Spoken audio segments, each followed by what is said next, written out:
Welcome to the Monos Pod with Tino and Matt. What's up, Matt? Going well. One more day till we get box scores. That's right. Padres, Dodgers, Thursday and Friday. Yes. Super pumped. So this is take two. My steer-driven Walla Walla Wi-Fi connection went out yesterday as we were recording, so we will try this again. We are doing SP2 for Dynasty pitching prospects. When we were doing our starting pitching prospects, we figured there were too many of them, and they were too lumped together to do just one episode. So we're going to do 11 through 20 today. I will ask you, as I did yesterday, do you have a strategy with SPs for Dynasty, and specifically with this group of whom I kind of think are, there's a lot of very similar prospects, or a lot of prospects with similar ceilings. Do you have an approach? Do you identify particular ones that you like, or are they all very similar to you and you kind of let the draft come to you? I like reaching for ceiling types, especially Mm-hmm. in Dynasty, because they're the ones that are going to have the most value. Even in our points, the 2 points leagues we're in, where starters do accumulate tons of points. They're still only going every 5 days, and their value isn't necessarily high. So I like to get ones that have the hype around them or have performed well, and then I'll feel free to trade them. Like I've traded G-Rod in leagues and trying to sell high there. Mm-hmm. But the only ones I'll hold on to are ones that I'm particularly invested in just because I like them, like a Hunter Green or a Yuri Perez, just because Mm-hmm. I like them as players and I want to root for them on my team. But for me, it's very much an exchange of the players you're investing in and selling high on starters, especially with the volatility of starters and the injury risk of young starters as well. So I don't look for even though a Horton may be good for your dynasty team, that's not necessarily the type I'm looking for. I'm looking for, the Noah Schultz's, who's number 11 on my list, that's gonna potentially be a top of the rotation ace if all things add up the right Right, way. right. I think so. I'm going to share my screen real quickly here. Um, I have these are my notes for our conversation today, and it's funny because you look at, so the risk is color coded. Low risk is green, yellow is mid, and high is red. And all I want the viewer to see is that this is almost all red, right? Hmm. And which is to say that pitchers are risky, and Hmm. injury is real. Now, it's not just about performance, it's injury as well. And so investing highly in pitching is it's a scary thing. I'll share this one real quick too. This is my overall pitching for 1 and 2. Can you see that there? And if it's no coincidence that 1 through 6 is mid, and then it starts with the high. I think that the amount of risk that you're willing to take on really does, in many ways, the dictate where you rank them, at least for me. Hmm. So the other thing I'll say is kind of, I guess I was leading the witness a little bit, but there's so many.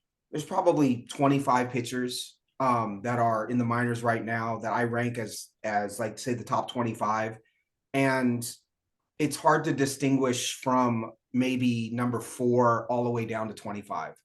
And Hmm. so it's preference and it's risk. How risk averse are you? What are you looking for? Are you looking for elites? Are you looking for a bunch of number twos?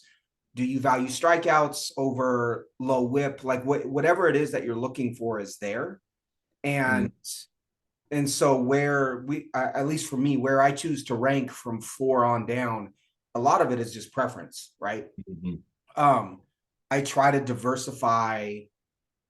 uh I try to diversify as much as I can. I think taking on all risk is not the strategy for me. Taking on all, low whip, low strikeout, types of dudes is not the right way to go about it either.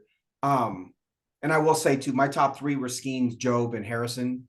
And I think those three are head and shoulder for me, head and shoulders above um everyone else at this point in time.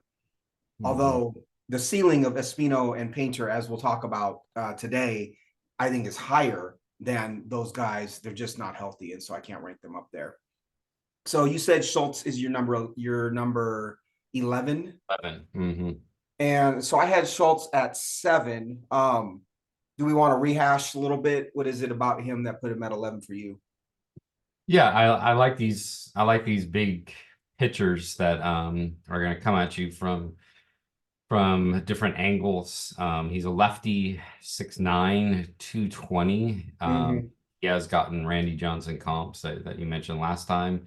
You know, which is probably quite exaggerated, but at the same time, you know, how can he not remind you of that? He throws 96 to 99. He's got a wipeout slider to go with his fastball. You know, maybe 79, 80 miles per hour, a lot of spin, gets Mickey Mouse swings.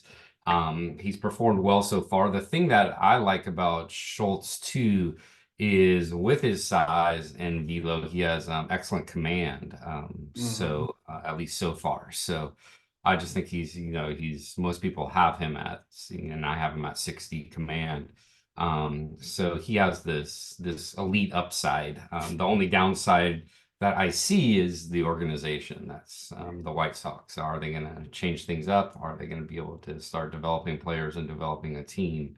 That's tough to say, largely because the ownership is still there. Right. But but Baltimore was able to do it with crappy ownership. So we'll see what happens with Chicago in the future. I kind of have a heart for the White Sox just because I'm Mm-hmm. a Browns fan and White Sox fans are kind of the same way, like woe is me. And Right. I like to see the White Sox do well. But anyway, yeah, so Schultz is at 11. He's probably gonna, as these guys graduate, Harrison graduates. Let's see. There's really not too many graduating on here, huh? It depends. I Al- think I think Aldrich may come up if there's an injury in Atlanta. So he'll easily be in the top 10 by midseason. right. I think Horton, Waldrop, Mizorowski, Tiedemann, Mhm. Harrison, Skeens, we see them graduate or at least make appearances in the majors. I think they'll most of those will graduate, and then my next 10, maybe two or three graduating. So certainly wherever you have Schultz now, I think he makes probably takes another jump. Barring anybody really kind of coming out of the woodworks and performing really well that we don't expect. Again, I had him at 7. I'm a little lower on his command, but I have a 60 on his fastball, a 65 on the slider, and then he does have some semblance of a changeup too. And he just you watch you watch him on film, and he's more coordinated than you expect him to be. Right? It's not Randy Johnson on the Expos. This is he knows where the ball is going to a certain extent, and with that kind of stuff, it's dangerous. The other point of caution is you're talking about a 20-year-old that's only thrown 27 pro innings, and so it's hard to out of high school, and so it's hard to we don't know anything about his health yet. We don't know how he's going to hold up. We don't know if he's going to lose a couple ticks off of his fastball in the 5th inning sort of thing. So I think there's a lot to be learned about him, but there's also a lot to be excited about. uh at 11, I have Andrew Painter. I know you had Painter much higher. I think that's just mostly a philosophical thing. We see Painter in the same way. If he's not going to be pitching as Andrew Painter that we're expecting until uh, at minimum the middle of 25, potentially going into 2026 is when you can expect to start to see the real Andrew Painter. Since I think he had his TJS in July or August. Mhm. That to me is enough. Knowing he's 2 years out is too much for me to really rank him that high. But the talent obviously is there. I have his overall upside as a 70. He's the only 70 on my list. It's to speak to the ceiling that he has. He, you could say that he was the number one prospect because of that ceiling, but I'm risk averse when it comes to injury like this. What's interesting about him is that he's 6'7". He's got amazing stuff, as we all know. I have a 70 fastball, 60 slider, 50 on the curve and change. I think I have a 60 on his command too before he got hurt, but he knows how to pitch. That's the cool thing about him is, we grade out the individual pitches and we talk about the pitcher, but we don't often talk about the intelligence of the pitcher or the approach of the pitcher, right? And it's too easy to grade things that we can quantify, and it's hard to quantify the intelligence or the approach. But if you watch him and you listen to him talk, he's a really cerebral guy. And so you couple the arm strength with the quality of pitches, with the pitch shape and the intelligence, and it's really easy to see why we've all been so high on him. But the other interesting thing is he is what I consider like very much the sum of his parts. I don't think his stuff is he doesn't have the best stuff on my list from 11 to 20, right? That's Daniel Espino if he's healthy. But because he's so smart and he has 4 pitches and the type of command he has the highest upside to me. So Andrew Painter was my 11. Who do you have at 12? Yeah, and the other thing to say about Painter, and I'll say this about somebody else that's going to come up on the list, are especially for leagues with smaller rosters, keeper leagues, somebody like Painter, he's almost like our keeper league has 5 minor spots, but this is somebody you could have as your 6 minor leaguer on your DL all year, and it's like investing in the future. And so that's why I like him as well. So I have, and I saw this person on your list, Henry Lelaine at 12, 6'7", 211 for the Yankees, international prospect, I think 2022, out of the Dominican Republic. I think he's been back and forth from Europe and Dominican Republic. Both his parents are extremely athletic, and he's extremely athletic too for his size, and that's what I like about him a lot. He's right around 95 to 97, 60 fastball, another pitcher with a wipeout slider. He has a good change as well, and his command for being so young is good so far too. So with his fastball, he has a mid-80s change and a high 70s slider, just like Schultz. And again, I like these tall players coming from the left side. It throws the hitters off, and he seems to be developing something that could go on both sides of the plate and also fool righties. So yeah, so I'm going to be looking at him closely. Again, he's one of these young starters with a very high ceiling that I would invest in. I have Lalane at 17. It's Lalane? Okay, cool. It's funny because I think he's in some ways there's a lot of similarities between he and Schultz. I understand why you rank them closely. He does have that low 3/4 arm slot, incredible extension, right? Mid to high 90s fastball, all those things. I don't see anything quite elite yet. I see the velocity. It's all developing, and for a 19-year-old, obviously that's where you want him to be. But I've heard like the left-handed Yuri Perez. Everyone is on. You're going to see him in top 10 starting pitching lists this year, right? Maybe even before the season starts. I think you're going to see him in a lot of people's top 50 and potentially top 25. I have to push pause on any Yankees prospect who rises that quickly. And I'm willing to be wrong on a Yankees prospect who's actually that good, because I've seen way too many of them get see Dominguez, Jason, or even Volpe to a certain extent. I love Volpe's skills, but I think everyone wants Yankees prospects to be great so badly, and New York has such a big bullhorn that it's just hard for me. It's really hard for me to get behind. So I have, like I said, I have him at 17. I think your ranking at 12 is fine, but I expect to see him rise up boards really quickly. And I always take those Yankees prospect rankings with a grain of salt, because you just don't know. You just don't know whether it's the hype or it's the actual player until you scout and until you really kind of see that player over time. I understand the excitement. It's just I'm not quite as high as some others. Anything to add with Lalane? Nope. I've got Rhett Lauder at 12. He was, I believe, the 7th overall pick by the Reds in the draft out of Wake Forest.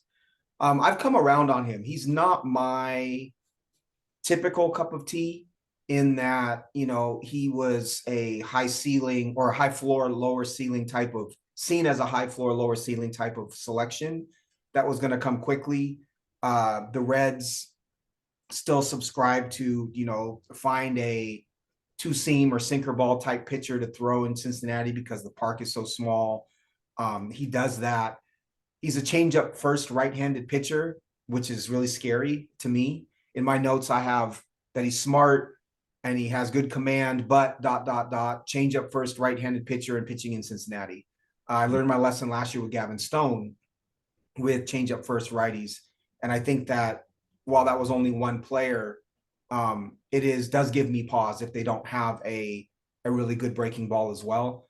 The thing with him is he's again another really smart pitcher. He could break camp with the Reds. I think his floor is like a number 3, number 4 starter. And I think the Reds know, I know that the Reds know what they're doing with pitchers now. They're starting to really turn out a lot of quality pitching. And so while the park isn't favorable, I think the command and the two-seam action is. And so if you acquire Rhett Lauder, you're not acquiring a pitcher with ace potential. But I think you are getting a guy who could get close to 200 innings, probably is in that 180 strikeout range, unless you see him add a pitch that really is a wipeout pitch, and is durable, is probably going to operate with a lower walk rate, maybe surrender a couple more hits because he's a ground ball pitcher. But there's a place for him on a fantasy pitching staff, right? If you have, let's take Kyle Harrison as an example. If Harrison is 150 innings and 180 strikeouts with the 1.20 whip, Lauder could be the guy who gives you the 200 innings with less strikeouts and a lower whip. So to me, there's a space for him on a fantasy roster. I like him more as I watched his tape. I will also say, though, I am slightly, I'm developing an apprehension for some of the Wake Forest pitchers, because Wake Forest is able to draw out so much velocity out of a pitcher that you wonder, is that going to lessen when they get to the majors if they're not with the right team? And B, are they taxing arms to a place where that arm is not the same once they reach the major leagues? You look at Chase Burns, right? Throwing 102 miles an hour or whatever it is. Lauder's coming from that same program. It is a little bit, I don't know if I'm ahead of the curve or if I'm seeing something that's not there, but I do wonder a little bit about it. But I like Lauder a lot. I miss this type of pitcher who's ground ball heavy, sinker, slider, changeup sort of guy. I'm excited to watch him pitch. I don't think he's going to be great. I've got a 55 on the fastball, 55 on the slider, 60 on the changeup, and a 60 on the command, which gives him a 55 overall, but a high 55. Mm-hmm. Is he on your list? He is not in my top 20. He's on the threshold of being in the top 20, largely because of the ceiling thing. I kind of would see him as more or less the Cade Horton type of the secondary list here. Sure. So and Cincinnati does worry me a little bit, but like you said, that you do have the ground ball thing. I've always been negative on like a Aaron Nola. Mhm. Philly, kind of the same type of thing that he didn't seem to have elite stuff. But he's proven me wrong. He gives you innings. He's a great starter for fantasy. So Mhm. I could see him kind of taking that same pathway Right. um, as Nola did. Again, Um, there's a place for safety, right? And for filling a mhm, role. And I think that that's what Louder, if you draft Louder or you acquire him expecting an ace, you're going to be disappointed. If you draft him expecting a, rotation filler as your, say you've got an 8-man pitching staff in fantasy and he's your number 5 or he's your number 4, I think as he matures, I think you'd be fine. But you just have to see him as that. He's like the antithesis of the Noah Schultz or Henry Lalane expectation, right? It's on the all the way on the other side. Who's next for you? I think you'll like this one because you drafted him in FYPD last year ahead of me towards the end. I think it was third or fourth round. Luis Morales with the A's, Uh-huh. 6'3", 190. He's the other type. He's fits this type of pitcher, kind of the wiry frame that gets all kinds of movement on his pitches. I think they've looked at his RPMs over 3,000 on his off speed. His fastball also gets a lot of movement at 97. For being a 20-year-old, I think maybe he's 21 now. He's walk rates are low. He has decent command. So his fastball, you know, kind of coming into the FYPD last year was 60 to 70-ish as Mhm. far as grading goes. He does throw a curve, a decent curve, and he's got a wicked slider with a lot of movement, and he's currently working on a change. Mhm. And again, his control for being a pitcher with a lot of movement and young and a hard fastball is quite good. So I see again, I'm trying to identify the ceiling athletic type of pitchers that can be developed into an ace. So I could see him as an ace down in the future with the A's. Where they're going to be at that point, I don't know. Right. And will they be able to develop him? They don't necessarily have that reputation anymore of developing pitchers, but I just like the player as a talent to invest in. I do too. It's, you know, it's hard because you don't want to use uh major league performance in the current to judge what type of team that a player would be on in 2 years. But I think with Oakland, it's fair to say they're going to continue to be a bottom feeder for a while. And so with the pitcher like Morales, you don't know what park and what the park factors look like in 2 years. It could Mhm. be a bandbox for 2 years because they're waiting for the Vegas stadium to be built. They could stay in Oakland and he could be in one of the best pitchers parks in baseball, right? You just don't know. Mhm. I love his stuff. 4 pitches, as you said, high spin, high 90s velocity on the fastball, um, healthy, all those things. It's just hard for me to place a value on a pitcher who could he could be 5-15 with 170 innings and 200 strikeouts and a whip of like 115, right? Mhm. Um, it's I try not to attach that kind of value to a player, negative value to a player, but it's hard with Oakland.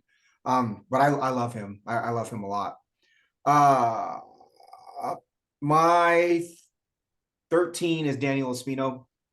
Where did you have him? Like 4, I think. I had Espino at 3. And you had Painter at 1, correct? Mhm. Okay.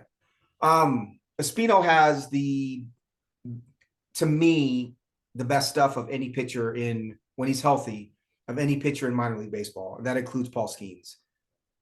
It's an 80 grade uh, 4-seam fastball for me. It's a potential double plus slider. He has decent command or had decent command when he was healthy.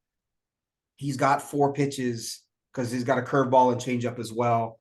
The ceiling is to the moon, right? I think the ceiling is even, you could make the case that the ceiling is even higher than Painter to a certain extent because the stuff is so elite. I don't expect him to be a better pitcher than Andrew Painter, but you could make the argument. But he can't stay healthy. He had knee tendonitis and then this vague shoulder soreness in 2022.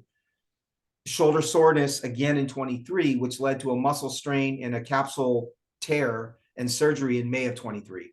The Guardians were super kind of sheepish and quiet about Espino's health. Now they say he's not expected back until the middle of this season, at which point you expect him to build up some endurance and get kick some of the rust off. And so it's really difficult to invest in Daniel Espino at this point. If you can get him for free and you have the space on your roster, it makes a lot of sense.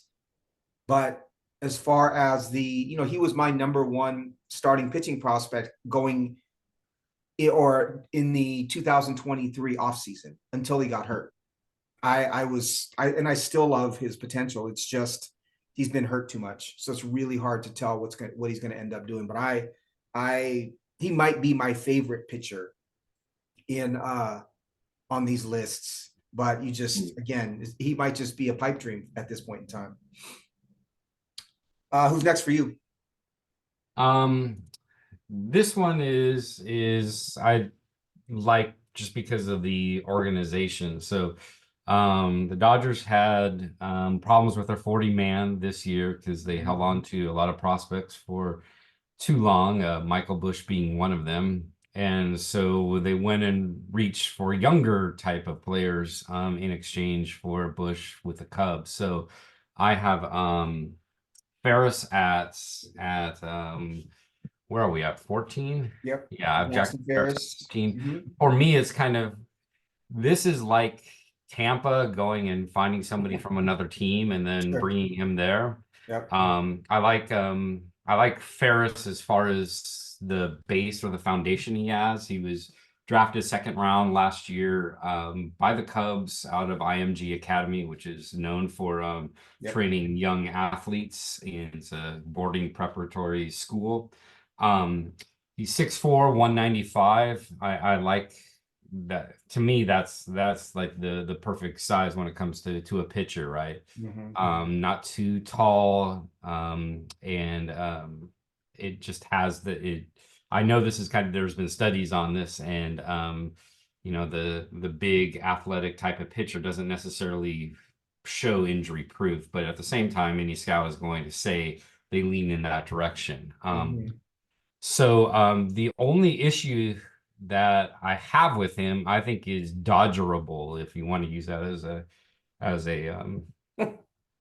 an adjective. He doesn't have control, right? So he's 33% strikeout rate, but only a 19 K- walk because he walked 14%. But this is something I think the Dodgers can definitely work with. They're known for developing pitchers. He's got a 95-mile-an-hour fastball that just explodes. A lot of movement. I think he definitely matches those up in the zone type of pitchers we're looking for these days, with everybody with working on their launch angles and so forth. I have him at 60, 55 when it comes to his fastball, curve, and slider. Slider is more of a sweeper type of pitch, and again, his control is definitely under 50, but this is just a confidence play in the Dodgers. So I think he has a SP2 type of upside with the Dodgers could do. And the very fact that they gave a prime player for him, and he was the one of the two that they identified. I just feel very confident in what's going to happen with him. So I have him above River Ryan, who seems to be getting all the hype right now. I agree with everything you said with Ferris. It is very difficult to doubt the Dodgers' ability to develop pitching, right? And so I'm completely on board with that. When they identify someone as a pitching prospect, you have to listen. You have to be oh, you have to bump them up a little bit on your board because they have been so good at developing pitching. And an athlete, to your point, like Ferris from IMG with velocity that needs a little tweaking to create command, uh, all the ingredients are there. I do not have him on my list. He was close. He is one that I'm keeping an eye on. I think about the Yamamoto contract as, an indicator of what we can expect from him, because the Dodgers are, you can look at an organization and see how they value a player and see what that organization's track record is to understand or validate maybe some of the things you see in a player, right? And I think that's a different way of saying what you said about Ferris, but you can look at the major leagues as well, like Yamamoto, and say the Dodgers are really smart, right? Andrew Friedman is there. They develop tons and tons and tons of pitching. They know what to look for. There is no way they're giving a Japanese pitcher who's 5'10", generously 5'10", $300+ million if they don't think he's going to be an ace, right? But it's something to pay attention to. The Tampa thing is definitely, Tampa Bay trades for a no-name minor leaguer whose last name is Caminero. You want to pay attention in fantasy because that you could find value there. I like Ferris a lot. I do agree with his upside. I think he does have the upside of a number 2. I just happen to like a couple of the other guys a little more, and I think the either the upside is higher or there's more the probability that they are a good major league starter is a little higher, even if the upside is not. My 14 is Chase Hampton, right-handed starting pitcher in the Yankees organization, 22 years old. Hampton, for me, is like the Yankees prototype out of their pitching dev group. He had a big velo jump in 23, getting to the mid 90s, topping out at 97. He was in the low 90s previously. I do worry a little bit about big velo jumps like that because I think they can lead to injury at times. He's got really good command of the fastball. The command of the secondaries isn't quite as good, but he has 5 pitches and he has an elite fastball shape, which is very indicative of that Yankees pitching factory, right? I think that, see, this is kind of the opposite of Lalane for me, and I think part of it is because he's not 6'7" and left-handed. But I think people are sleeping on Hampton a bit, and I think he can come up and be, say, their number 5 or number 4 starter this season and really surprise. And I'm starting to subscribe to, not starting to, I always kind of have, but more so now with the success of pitchers like, Bryce Miller, Brian Wu. If you have a really beautifully shaped mid to high 90s four-seam fastball that you can command, you have just bought yourself, both fantasy and real life, a lot of time to figure out everything else, right? Bryce Miller survived on one pitch for the most part for a half a season, and then started to get hit around and then had to add stuff. And now he's tweaking and he's adding a splitter and he's up to 98 in spring training. And I think Hampton is similar, where I know he has 5 pitches, but the fastball shape is so pretty that I could see him coming up and pitching really well and the Yankees continuing to tinker. So I'm really high on Hampton. I would say if, I have Painter at 11 and Espino at 13, but I think if I had to choose between the 3 heading into this year, I would take Hampton.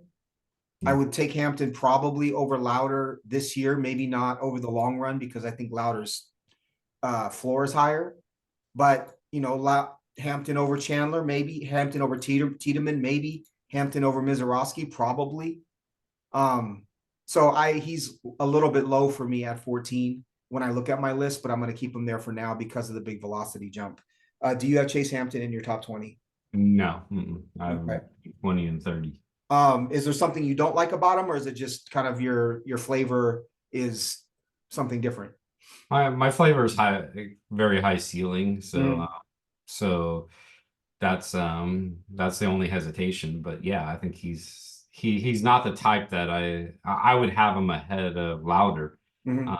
just because I see him as a type of moving from a 3 to a 2 SP2, depending on who the Yankees have, and Right.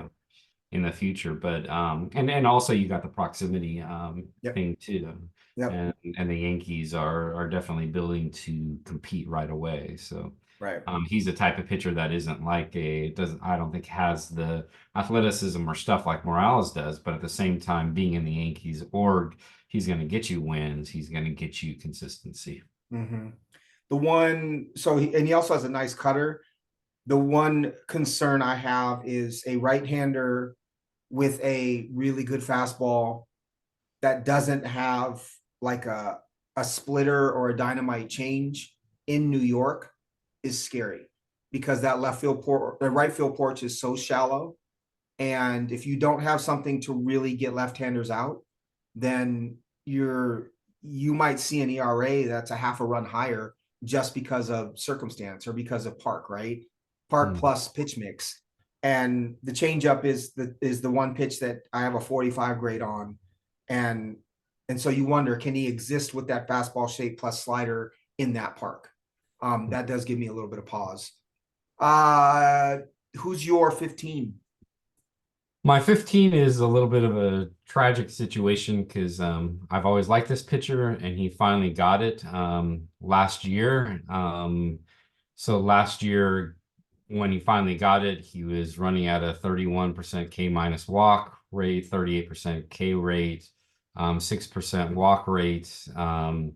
His 95 fastball was exploding, but then he had Tommy John surgery. So that would be Kumar Rocker. Mm-hmm. He's the type of player that I want to roster and just put on the DL for this year. Um, I don't necessarily like how Texas has developed their pitchers. I think they don't like it because they're getting pitchers outside their org, and they did it for their run. Mm-hmm. But at the same time, he's always had the elite upside. 6'5", 245. I like the build. His fastball just explodes, even though it is, mid 90s. He can get to the high 90s if he wants to. Mm-hmm. But again, he has that fastball that I think you could build a foundation on, especially the way hitters are swinging this in this era. So and so he was. I always wonder with Rocker if he was always hurt, Mm-hmm. and was should he have gotten a procedure or dealt with injury before? He's drafted from the Mets, didn't sign, then drafted with Texas the next year, the third overall, I believe. Mm-hmm. So was he always having injury issues? There's always been kind of mystery about his relationship with teams, about his performance and so forth, and where he's going to head. I just think it's unfair to that people have completely some people have completely forgotten about him or have had the closer or RP label on him. Mm-hmm. And going from the AFL to the minors last year, he was just rocking. And it's just unfortunate that that happened. But he's a type that I see with the elite upside that I will roster and put on the DL for the year and see what happens as he rehabs. Mm-hmm. I don't have him on my list. You know that I've felt similarly about him. I do think he's gotten a raw deal. I do think he's probably been hurt all the time. And if chasing elite and chasing upside is how you make your list, I think he 100% deserves to be on that list. Um, I have so to go the opposite direction in some ways. My next pitcher is Jared Jones, the right-handed starting pitcher for in the Pittsburgh Pirates organization. Jones is 22 years old. He made it to AAA last year. Big fastball, 95 to 97, can touch triple digits. The four-seam command is good, not great. He does lose velocity in the later innings as of right now. He's 6'1", right around 200 pounds.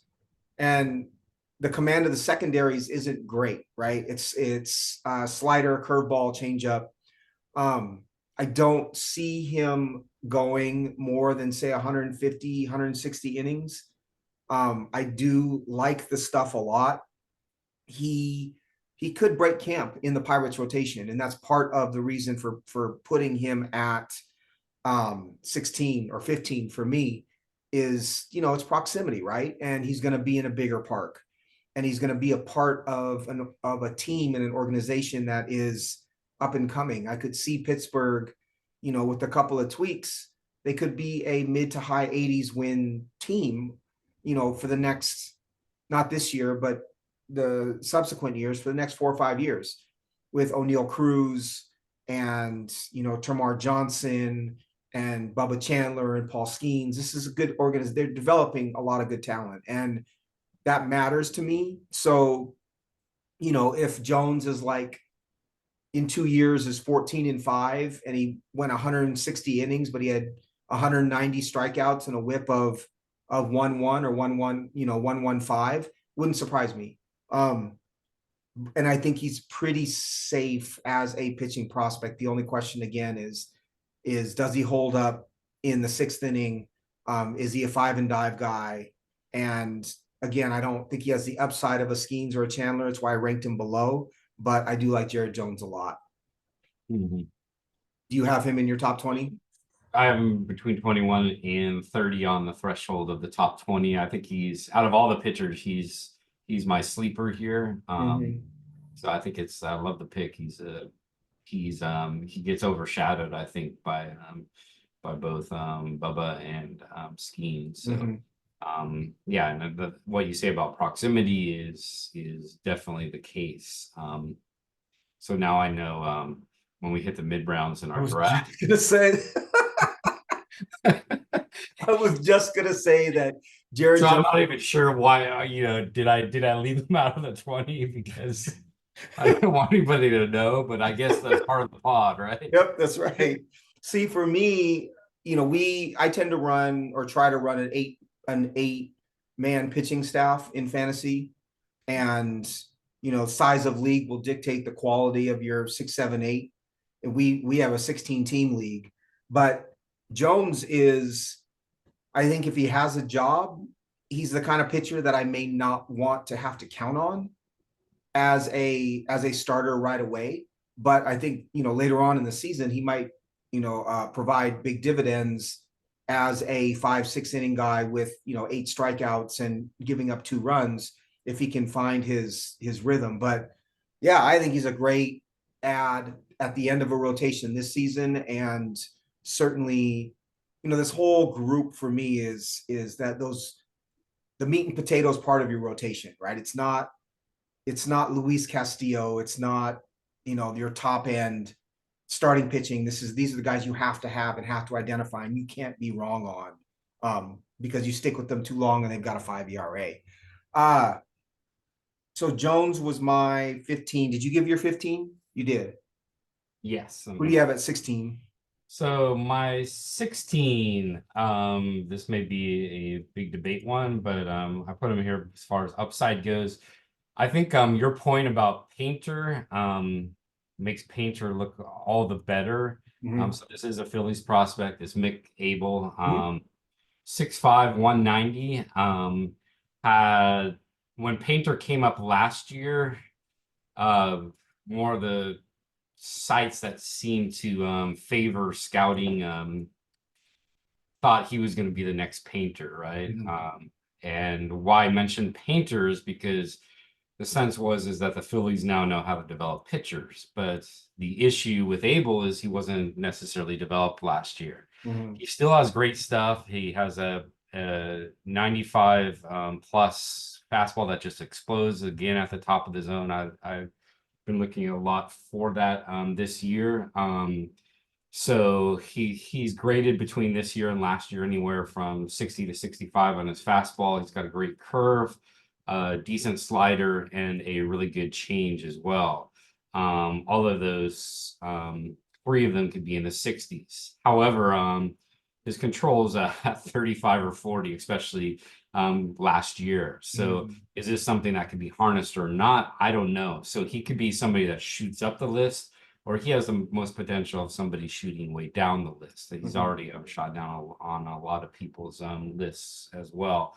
But he's this type that I think has a lead upside, but with a big if with the control. So Mhm. that's why I placed him here. So he's somebody I'm going to keep a keen eye on at the start of the year to see if that's been harnessed, to see what happened over the break, to see if he you know went to any outside organization to help with his pitching. Mhm. I have him at 20. He's at the bottom of this list. I could trade him out with 15 other guys, but the stuff is hard to ignore. He touches 100. It's big four seam.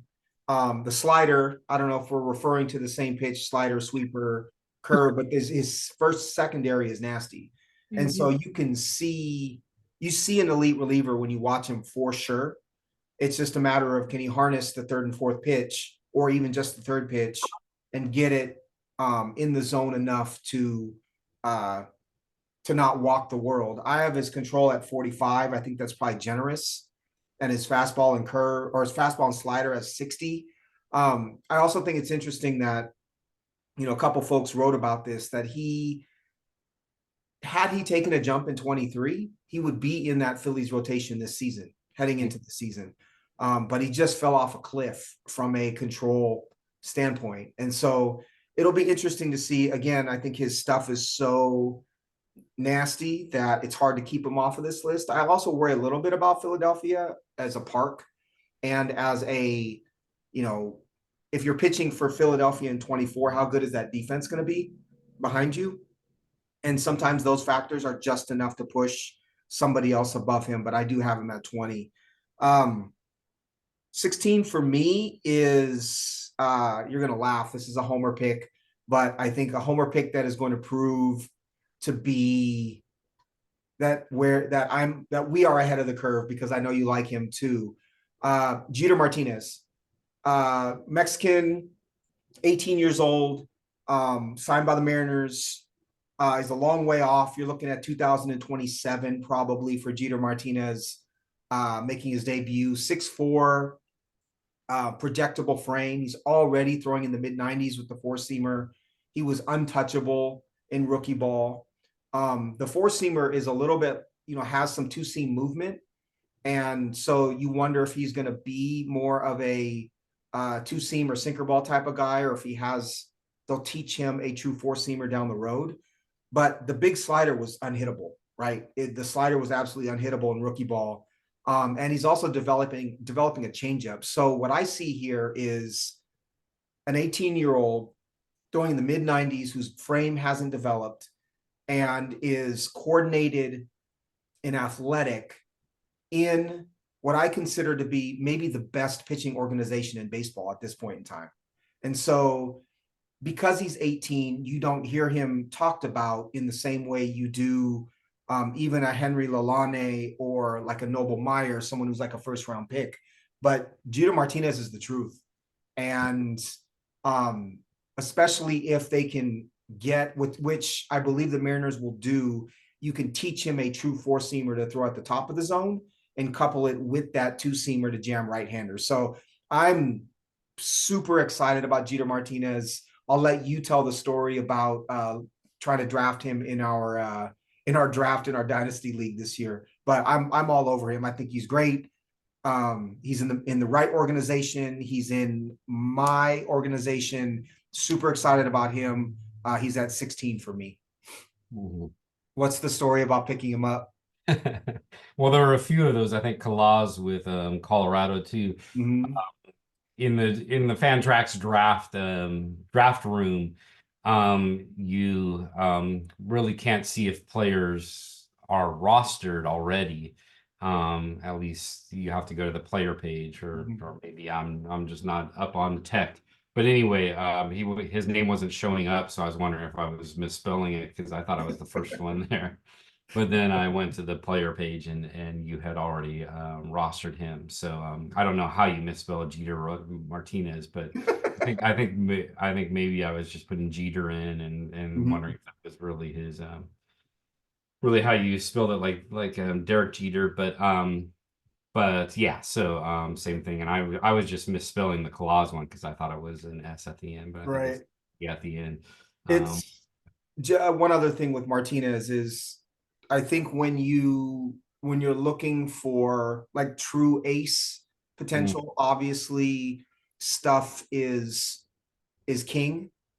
mhm, But what separates a number two with elite stuff from a number one is its coordination and its command and its athleticism, right? Athleticism lends itself towards command and mhm, lends itself towards a repeatable, fluid delivery. mm, And those are the kinds of things that separate an ace from a number two, right? mm, And so it's why they talk about clean delivery. It's why they talk about athleticism. It's why you get scared of like a short armor or a pitcher with too big of an arm path. Why arm slot matters. And so someone like a Jeter Martinez who is already athletic in 6'3", you're trying to project that type of ace potential onto him because he shows some of those signs that in the future with with other pitchers historically has led to like a 60 or a 70 command grade coupled with the incredible stuff. So I think about Job in that way too, where Job's athletic, right? It's not um a big burly pitcher or it's not a pitcher with an ugly motion. It's a pretty motion from an athletic dude and the ball just explodes out of his hand. It's why I'm high on Bubba Chandler. Same idea. mm, But I think Martinez, because of age, because of org, because of like body frame, might have the highest potential of those guys I just mentioned because of what this type of body type and production at 18 has led to historically.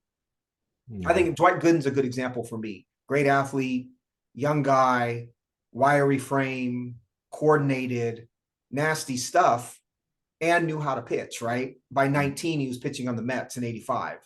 mm, Jeter Martinez won't be that. That's not what happens anymore, but uh excited. Super, mm, super excited about him. mhm. Who is next for you? And just another note here, this is Sure. why I'm not getting paid by BP or BA, Baseball Prospectus or Baseball America, but they actually have, compared to like a, tool shed or other places, Mhm. they actually have people that are in charge of international scouting, right? Mhm. So Martinez was identified by both. So they have people that actually go down and watch these players, talk to international scouts, and Martinez is jumping up the boards there. So Mhm. that's why, paying the $20 for those sites versus others, why it's helpful, right? Right. Because have the contacts. So anyway, we are at 17, I think. 17. You had Noble Meyer on your top 10? No, come on, Okay. man. Come on, man. Don't do me like that. No, Noble Myers at 18 for me. Okay. Oh, That's yeah. bold, man. We're right next to each other. Then I have him at 17. So again, Mhm. he meets this prototype 6'5", 185 righty, a young high school arm that was drafted by the Marlins, who have developed young pitching in the past. He's known for his movement, both on his fastball and on his slider. The slider is the 3,000 RPM plus. So that combo definitely works. He's working on a change, and his command, at least scouted, is decent from the start. So Mhm. he's one of these that we really don't know much about other than how he has been scouted. Um, and so I had to put him in my top 20 just because he's on the watch list to see now that he's going to face competition and consistently throughout the year. He's one I want to keep an eye on just because of he seems to hit all the check boxes from last year's draft, and we'll see how he's developed there. And we'll see if they're the Marlins are going to continue to develop and introduce a change to their young pitchers. And Right. if he has that fastball with movement in the mid to high 90s plus a already elite slider, and then he adds a change to that, you should look out. He's somebody that he passes the tests, can definitely move up the boards. I think some people have him maybe too high because of the unknowns, but yeah, he's one that definitely could jump. So he's also from Oregon, like McAble. Like I said, I have him at 18. I actually have Lalane at 17, so we don't have to go over that either. So some notes on Meyer for me. I don't know what kind of mood I was in when I was taking notes and watching some of the video, but I have Great White Hope from Oregon, top prep arm in the 2023 draft. He went to a Jesuit school though, so at least he's Did interested in social justice, right? right. Uh, the four seam touches 100. The shape is decent. It's not great shape. I do think that's something to watch with him because, as we know, you can touch triple digits, but if your fastball shape isn't great, sometimes it doesn't matter. He can really spin it, as you said, but he's got a slider with the kind of a short tilt and a mid 80s change. Miami, as you said, has been able to develop a lot of pitching, has also not been able to tinker with some guys like Cabrera. So you wonder where Meyer falls. I don't see ace potential here. I see more of a 2 or a 3, unless he can really change the shape of that four seamer a bit. And to me, I don't know, maybe I don't think there's a bias, but I just said he's kind of boring. If you can say that about a 19-year-old prospect that can hit 100, but it's just not. I don't know that Miami is going to be a 95 win team, and so Meyer at his peak, in my mind, is probably a 2 or a 3 who is a very good pitcher but not a great pitcher on a team where he might win, at his peak 13, 14 games. And so he's not. I'm not in love with him. Hey, can we pause for a second here? Mm-hmm. Okay. So yeah, Noble Meyer is, as I said, a little boring for me. Doesn't mean he's not going to be great, but I wonder with Miami again, they've been, I think, hot and cold with some of their pitching development. I don't know if you can blame Max Meyer's injury on the organization or Max Meyer, but he hasn't been what they expected. They developed Luzardo in a way, kind of finishing touches after being dealt from Oakland. Luzardo's dynamite at this point. Braxton Garrett has proven to be a very viable, both fantasy and real life starter. Obviously, we both are in love with Cabrera stuff. Don't know if it'll ever get tweaked in the organization. So I think it's a roll of the dice with Miami right now, as to whether they're going to be able to really capitalize on a talent like Noble Meyer. But again, even if they do, what's the upside? It's 12, 13 wins. Probably similar, honestly, in production. I see similarities to like a Rhett Lauder, where you're getting innings and you're getting productive innings, but they're not the pitcher that's going to put you over the top in your league. It's the pitcher who's going to be the meat and potatoes, number 3, number 4, number 5 in your rotation in fantasy that you can count on, but is also fungible to a certain extent. 19, correct? Yeah, 19. Wait, 18. Who do you have 18? 18, 19, and 20 are all similar builds of pitchers. So at 18, I have Tink Hence. He's going to remain on my chart here. I've always liked him. Smaller pitcher, 6'1", 185. A really wicked elevated plane fastball.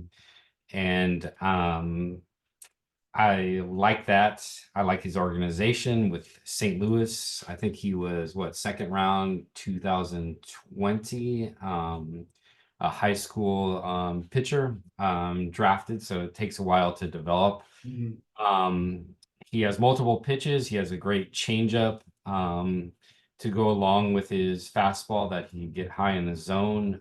He has a decent slider. He has worked on a curveball, but it's pretty low ranked. What I think is kind of unfair when it comes to Hentz is he's really succeeded so far at all places, but when he made the double-A jump, he got hit hard. He was having Mhm. control and command issues. He was known for not giving up a lot of hard hit. He was hit hard in Springfield in double-A. I think he gave up 8 home runs in 54 innings there, and 22 strikeouts. I mean, 22 walks in 54 innings there as well. He did show potential in A ball the year before, 52 innings pitched, 31 hits, 15 walks, and 81 Ks in 52 innings. I just love that. To me, I think the potential still speaks.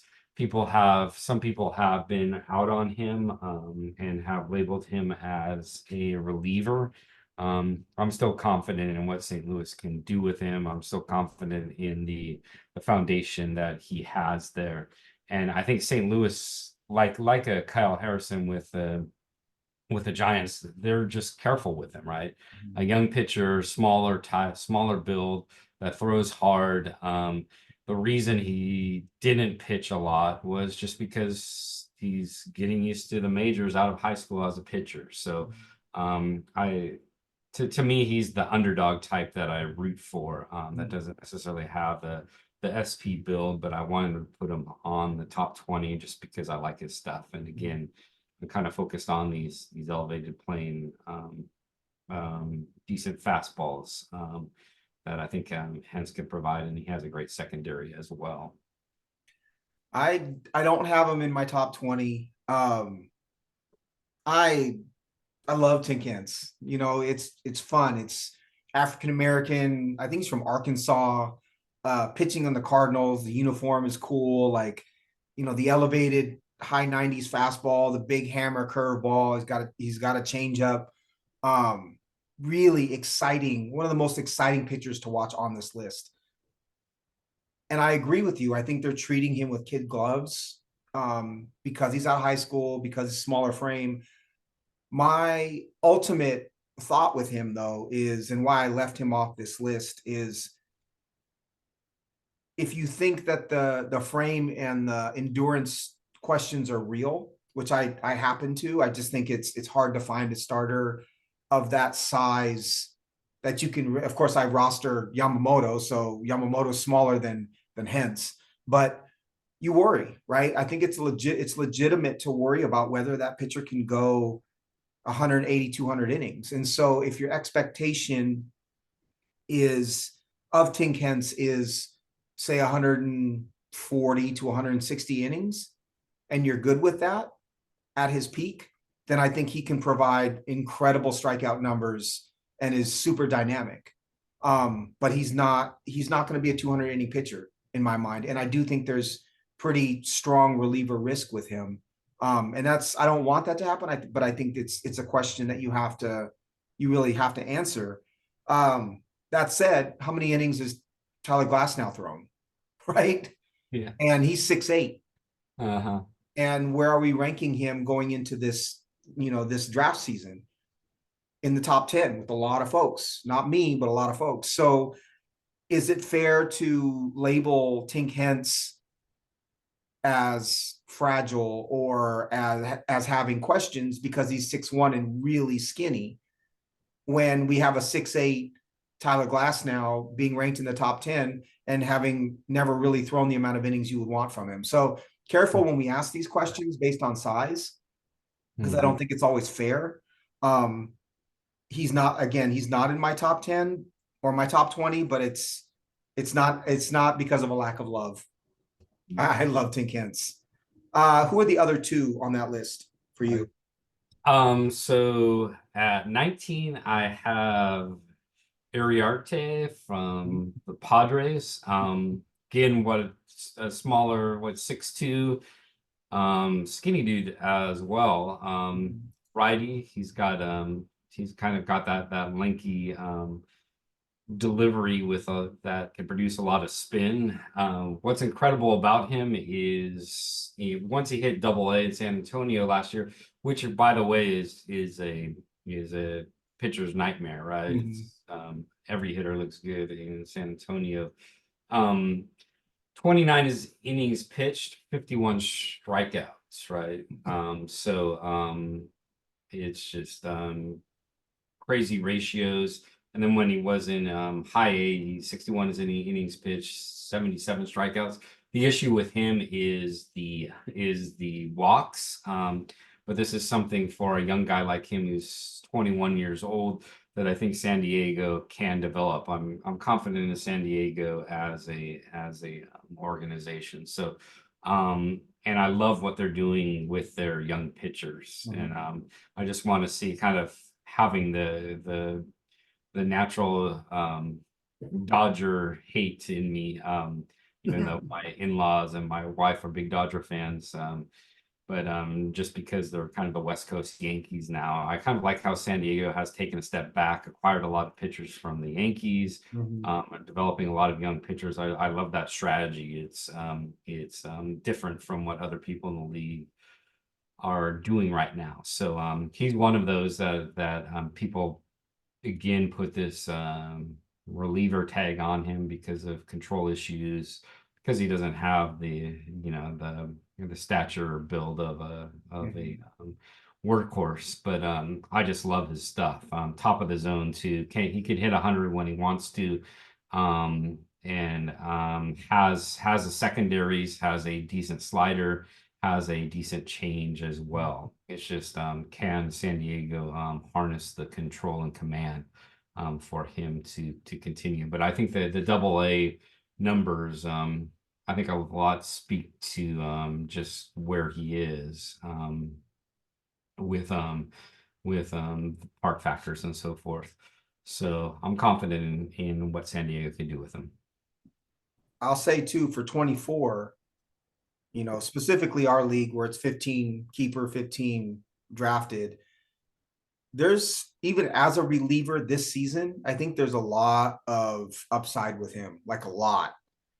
Seeing, and then you look at their rotation according to Fangraphs, you've got Michael King, so it's Musgrove, Darvish, but then Michael King as SP3, Pedro Avila as SP4, and Randy Vasquez as SP5.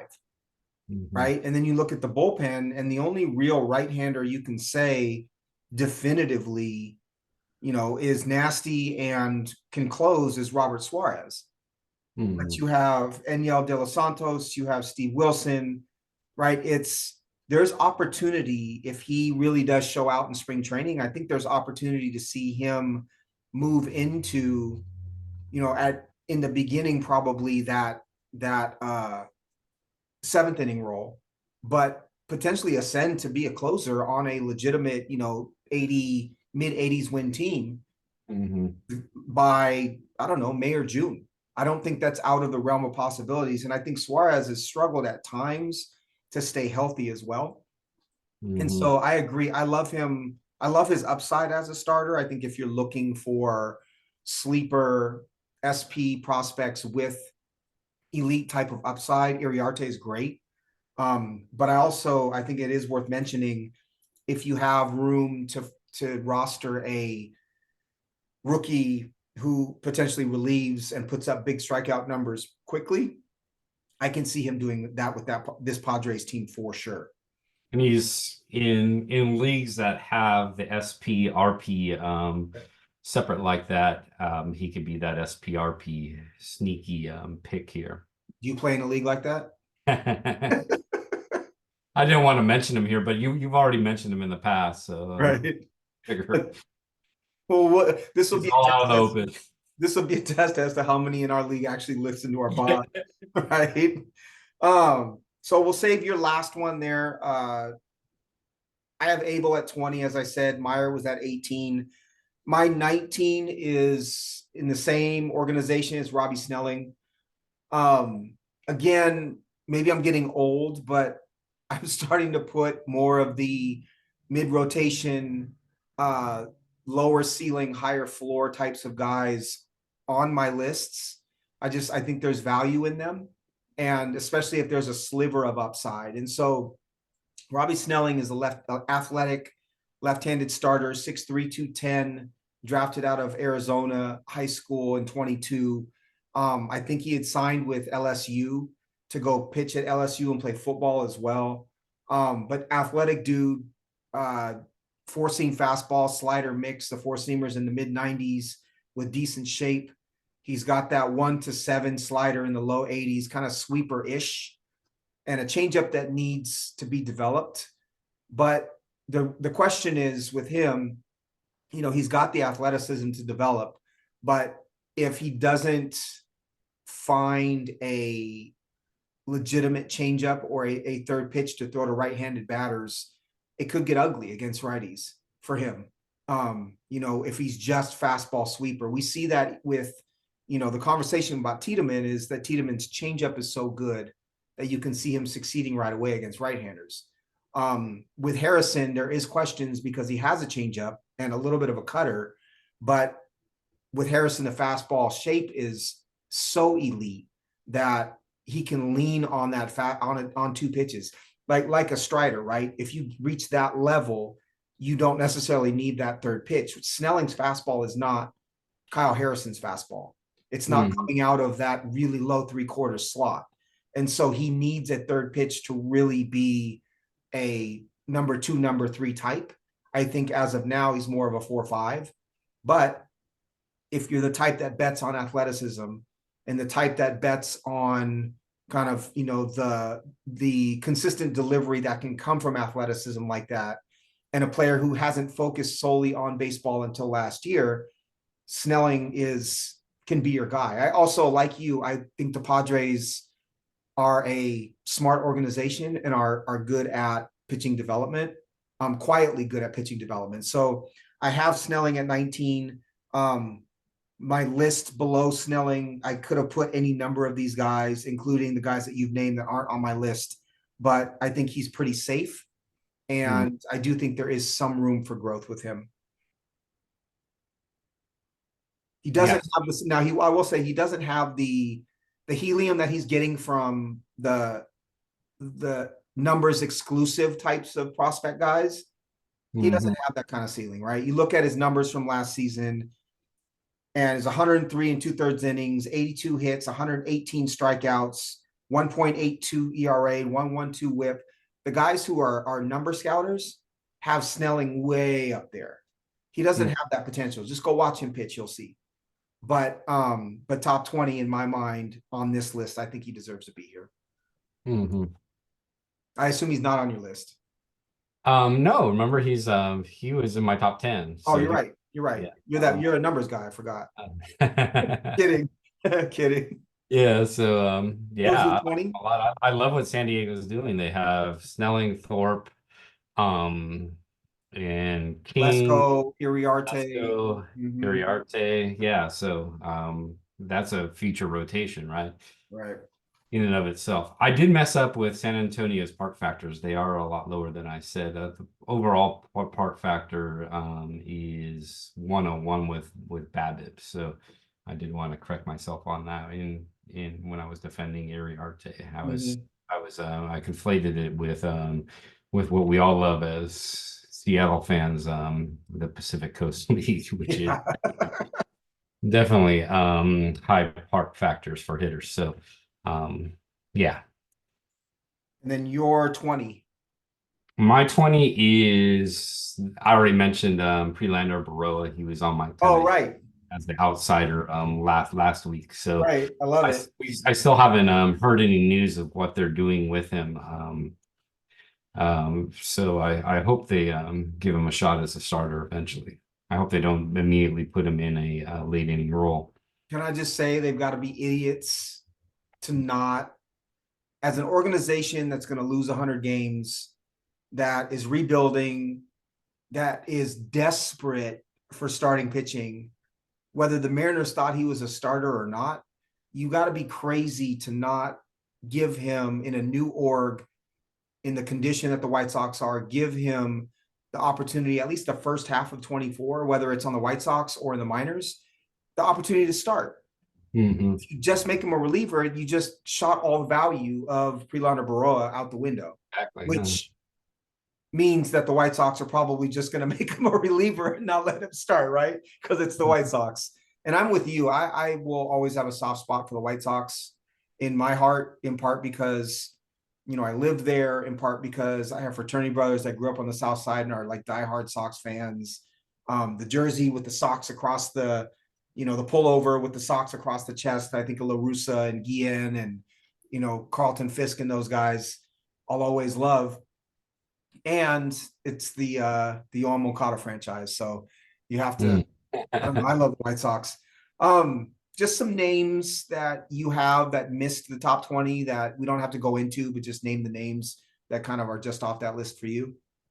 I mentioned one in Thorpe. Mm. Thorpe is one that offers, you know, may doesn't have the SP 1-2 upside, but he has a mid rotation upside pitching in that park in San Diego. I thought he was a good he was kind of the under the radar starter for pods last year. Mm-hmm. And I think getting him with his you know, good secondaries out of New York is can be very helpful in his future. And it was smart for them to have him included in the Soto trade.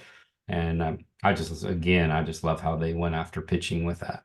Yep. So Thorpe is somebody I have an eye on, somebody that you just totally love. Is Cade Cavalli. I want to see what happens with him with the Nationals. Again, Nationals don't have a good track record, but he did show improvement with command and his stuff at this right before his TJS. So I'm curious to see how he's going to come back. Dude stinks. You probably have Jackson Rutledge on there too, huh? Oh, no. So I'll just run. I have a bunch of names that missed our top 20, but I think are worth mentioning. Chase Dollander was a high pick of the Rockies out of Tennessee. He was rumored as a potential #1 pick going into the 2023 college season. Obviously, Colorado will do Colorado things, but just he's a name that was a top 10 pick. So you need to keep an eye on. One guy who I really probably is number 21 for me and will shoot up is Chase Petty, right-handed starting pitcher for in the Reds organization, initially as a Twin. You know, your prototypical 100-mile-an-hour high school right-hander.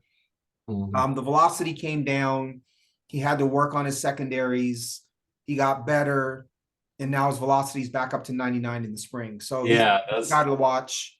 this is what I love about this time of year, right before Mhm. the minor league games. We start getting the YouTubes of these players, right? So Right. we got all the home runs that were hit yesterday by prospects up Yeah. on YouTube, and then he was the first pitcher that I saw Yeah. on YouTube throwing hitting triple digits. He's So yeah, he's nasty. Like if you know, speaking of upside, his upside is much higher than Rhett Lauder, right? Just Lauder's C or floor is so much higher than Petty that I have Lauder at 12 and Petty outside of the top 20. I have Tink Hence there, AJ Smith-Shawver, who saw some innings with the Braves. I saw there. That's more of an org thing than it is me loving his talent.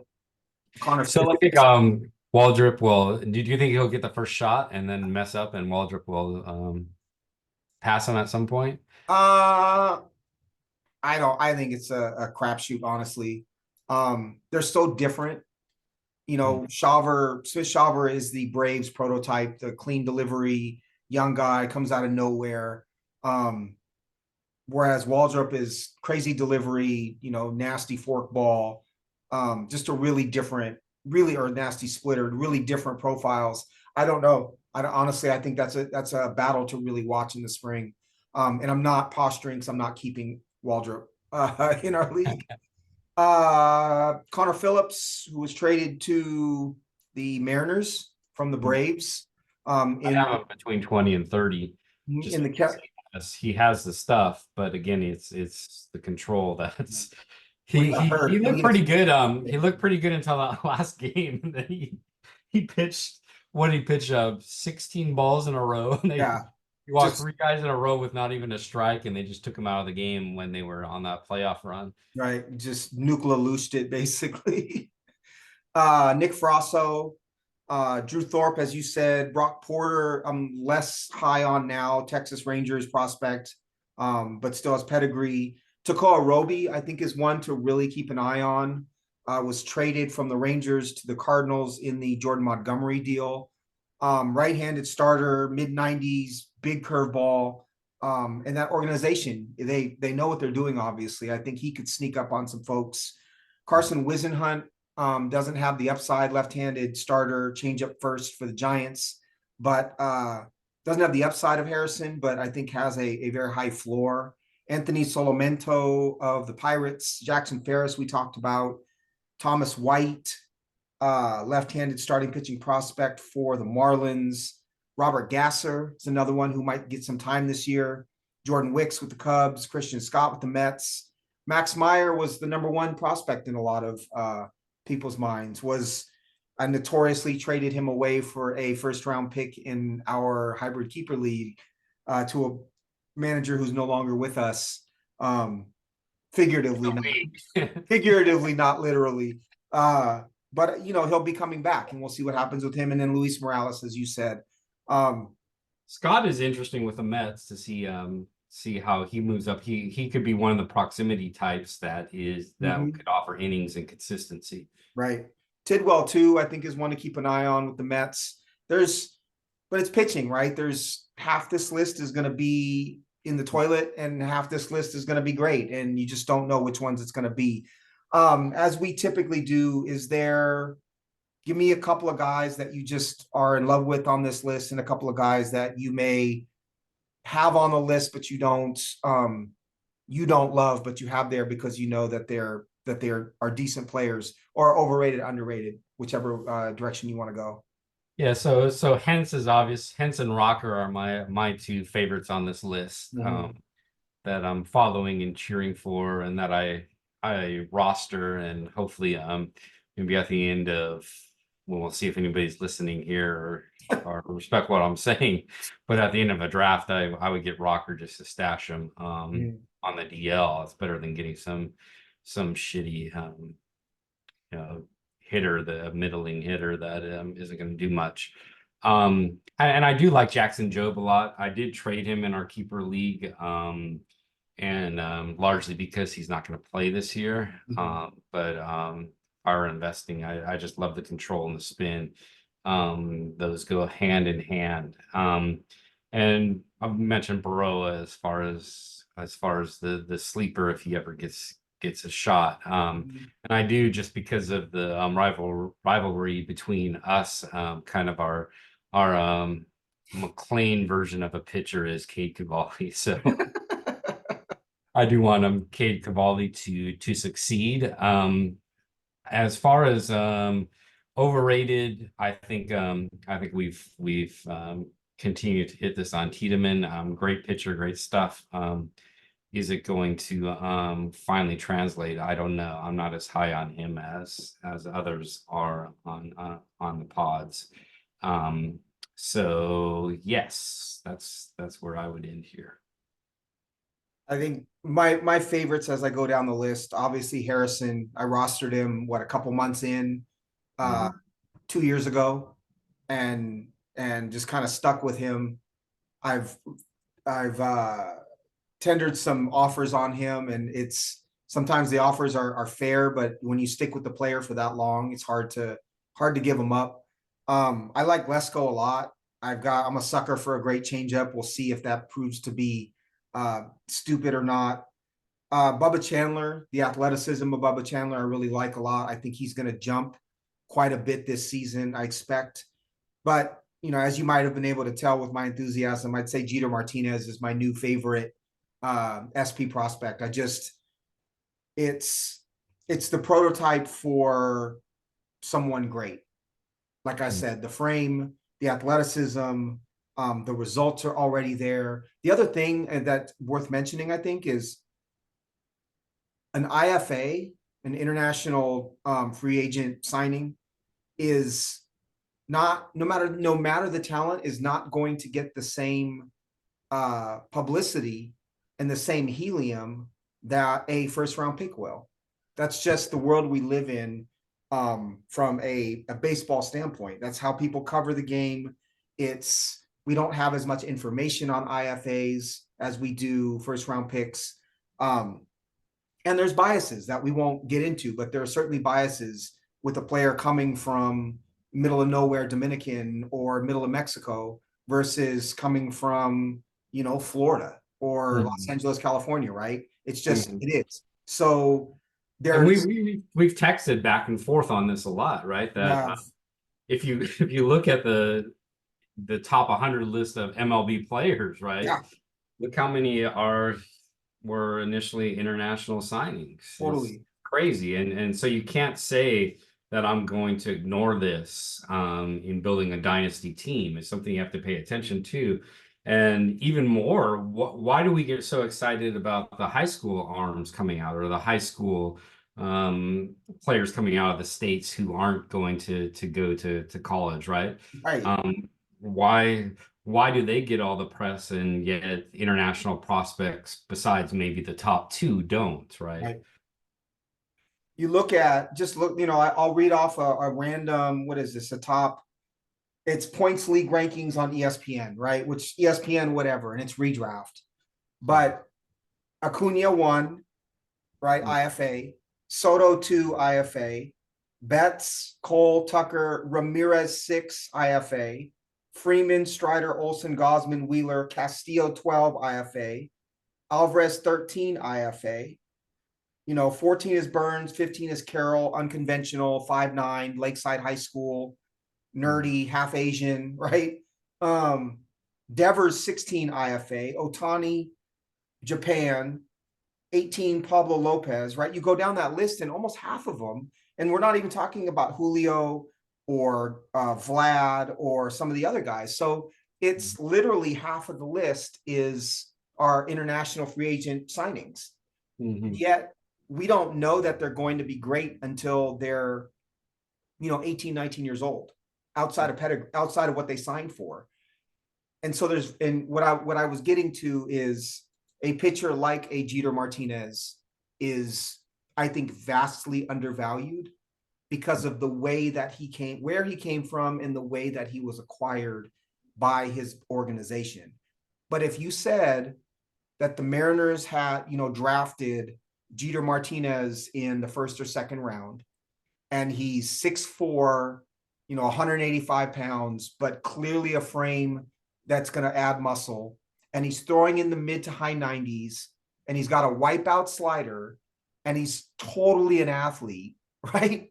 And he's got a repeatable athletic delivery. Where is he ranked? 4, right? 3? Is he Dylan Lesko? Is he Cade Horton? Right? So I think I tend to just try to stay quiet on it and try to find the value, and before others do. But I do think it's a huge market inefficiency to not value the IFAs in the same way we do the Rule 4 draft guys. And I'll also say, when it comes to FYPD, which is a lot of reason that you might pay attention to this podcast, it's worth, I know this sounds silly, but it's worth, if you don't have the time to scout and really look at film on each and every one of these guys, just start with the top of the bonus list, or Yeah. start with the pipeline list of a top 10 and read the pipeline blurb and look for the guy who has the fantasy, who isn't like slick defending shortstop with a potential 60 hit tool but less power. Look for the thumping, left fielder who's 6'3", 210 already and has a 65, 70 power grade. Those guys are better prospects in that moment than the guy you're picking than a Chase Davis or someone like that, probably, right? So I think it's a huge market inefficiency from a fantasy baseball standpoint. Well, look at Walcott. Walcott was in the top 3 last year, right? Totally, And then all of a sudden just shot up the boards because totally. somebody About Walcott, invested in him. You got Lazaro Montes. You get, you know, you can go on and on and on about all the great IFAs who weren't highly regarded or highest regarded coming in, who are now top prospects. And we continue to bury our head in the sand. That's why I joke about Noble Meyer being the great white hope. Jeter Martinez is, in my mind, a much better pitching pro. I would take Jeter Martinez 10 out of 10 times over Noble Meyer, but he's not the strapping 6'5" white dude that was picked in the top 15, right? It's the dude from Mexico who everyone starts to think Esteban Loaiza or, you know, Teddy Higuera or Fernando Valenzuela. There's not the history and the pedigree there. So I don't know. It's a rant, but I think it is something that people don't see. If you take anything from this pod, just start thinking about how the perspective that we take on players, where they're from, how they're acquired, and where you can mine talent or find talent for your fantasy team where others aren't looking. I just think it's such a prime example of that. Lalane, if you knew about Lalane last year, right, and not this year when he has the helium, and you picked him up in July, right, or you picked him up in June because you thought he could be good, or you just saw 6'7" great extension and a mid-90s fastball, and the New York Yankees pitching development, you could be sitting on 10 shares of Henry Lalane because no one else was listening, right? I don't know. And then with the hitters, even the ones that aren't the top signees, if you look and see how they do in the DSL or the DWL, those will shoot up as well. You got some that aren't necessarily, you know, the top signees that are on people's radars now, just because they raked and teams that are good at scouting identify them early. Right. Well, look, the top in my, I was just clicking through my position list. My top 5 at third are Junior Caminero, Noelvi Marte, Colt Emerson, Colson Montgomery, Tyler Black, and then Luciano at 6. 1, 2, and 6 are all IFAs. And Luciano is the only one who I think came into professional baseball with big pedigree. And, you know, it was, and even then, he's still not regarded in the same way a first round pick would be. But Marte was a big signing, but was not as big as he is now. And certainly we know the story about Caminero. So yeah, it's fascinating. And I think if you're looking for an edge or you're looking for a way to build, especially if you're a team that's not succeeding or rebuilding fantasy wise, like to just a big sweep of IFA guys in an FYPD where you're valuing them higher than everyone else. If you're in like a 10-round FYPD and you spend 6 of those rounds on less conventional IFA signings, you might hit on 2 of them. And one might be an Acuna, one might be a Soto, because Acuna and Soto weren't Acuna and Soto when they were IFAs. Yeah, it's fascinating to me. Sorry about the rant. Oh no, it's really clear to me when you start to truly look at these lists, you start to see that, you know, it's a place to gain an edge fantasy wise. Anything else from you? Not really. I think that's a good thing to end on as far as something that isn't necessarily always covered. And when it is, it's more like throwing your hands in the air as opposed to saying this should be something that is valued. Right.